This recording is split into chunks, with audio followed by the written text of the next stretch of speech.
શ્રી કૃષ્ણ મિત્રો, કેમ છો? મજામાં ને? આજે આપણે યુનિક રીતના આપણે શીરો બનાવીશું.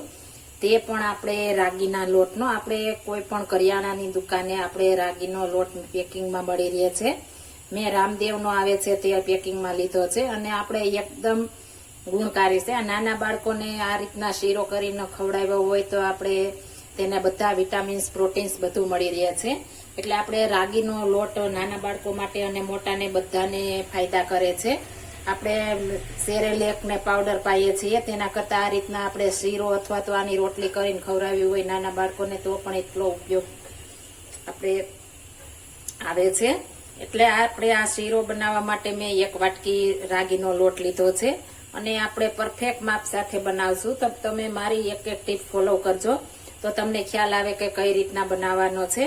આપણે 1 વાટકી આપણે લોટ લીધો છે. તો પેલા આપણે આગળની પ્રોસેસ કરીશું. આપણે પેલા લોટ શેકવા માટે 2 ચમચી આપણે દેશી ઘરનું ઘી નાખીશું. જો તમારી પાસે ઘરનું ન હોય તો આપણે અમૂલનું કે માહીનું કોઈ પણ તમારે અવેલેબલ હોય તે લઈ શકો છો. આપણે 2 ચમચી નાખ્યું છે. આગળ જોશે તો આપણે વધારે ગરમ કરીશું. હવે તેમાં આપણે પેલા કાજુ બદામ જે લીધા છે તે રોસ્ટ કરીશું. તમે કોઈ પણ નટ્સ લઈ શકો છો, તમે પસંદ હોય તે આમાં નાખી શકો છો. તેને આપણે સરસ રોસ્ટ કરી લેવાના છે. કલર ચેન્જ નથી થવા દેવાનો, રોસ્ટ કરવાનો છે. અત્યારે ચોમાસાનું વાતાવરણ, વરસાદનું છે તો આપણે ભેજ પણ હોય છે, એટલે આપણે આ રીતના કરી લેશું તો ક્રન્ચીસ હશે તો આપણે મોઢામાં આવશે, ખાવાની મજા આવશે. એટલા માટે આપણે આ રીતના થોડું રોસ્ટ કરી લેશું. ધીમા ગેસે કરવાનું છે એટલે કલર ચેન્જ ન થાય. આપણે થોડા એવા રોસ્ટ થાય એટલે આપણે કિસમિસ નાખી દેશું. કિસમિસ પણ તમારી પસંદ પ્રમાણે નાખી શકો છો, વધારે ઓછા. આપણે કિસમિસ ને બધું ફૂલી ગયું છે એટલે હવે આપણે આને બહાર કાઢી લેશું.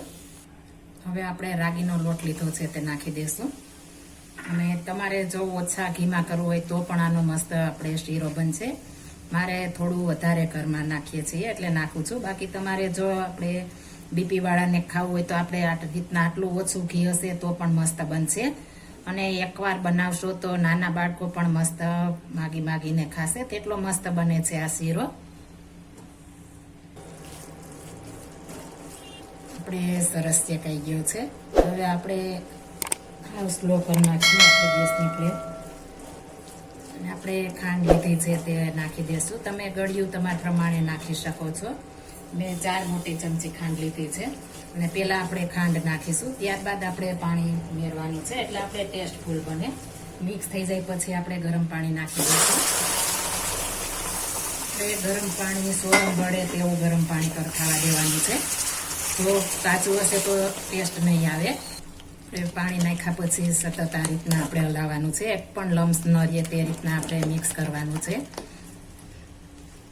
અને આપણે ઘી છૂટું પડે ત્યાં સુધી આપણે શેકાવા દેશું. અને આપણે ડિલિવરી આવી હોય તેમાં પણ આ રાગીનો શીરો ખાશે તો બાળકને માતાને બંનેને બધા વિટામિન્સ, મિનરલ્સ બધું મળી રહેશે અને ફાયદા પણ એટલા બધા કરશે.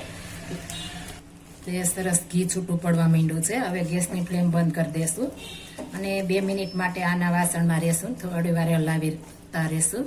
આપણે કાજુ બદામને રોસ્ટ કર્યા છે તે નાખી દેશું અને થોડાક આપણે ઉપર ગાર્નિશ કરવા માટે રહેવા દેશું અને સરસ મિક્સ કરી દેશું. એક પ્લેટમાં કાઢી લેશું. એકદમ મસ્ત અને તમને ખાવાની મજા પડી જાય તેવો આપણે રાગીનો શીરો તૈયાર થઈ ગયો છે.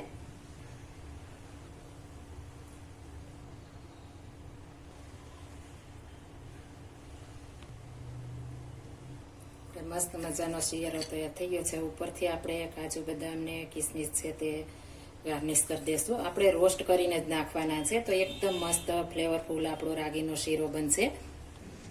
આપણે એકદમ સરસ અને હેલ્થી એવો આપણે રાગીનો શીરો તૈયાર થઈ ગયો છે.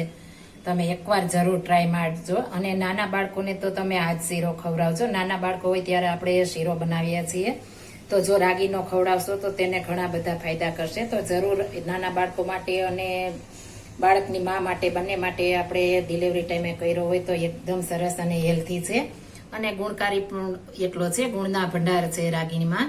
તો આપણે સરસ મસ્ત મજાનો શીરો તૈયાર થઈ ગયો છે. જો આ મારી રીત પસંદ આવી હોય તો મારી ચેનલ લાઈક, શેર અને સબસ્ક્રાઇબ કરી દેજો. ફરી મળીશું નવી રેસીપી લઈને. જય Shri Krishna. Thank you for watching guys.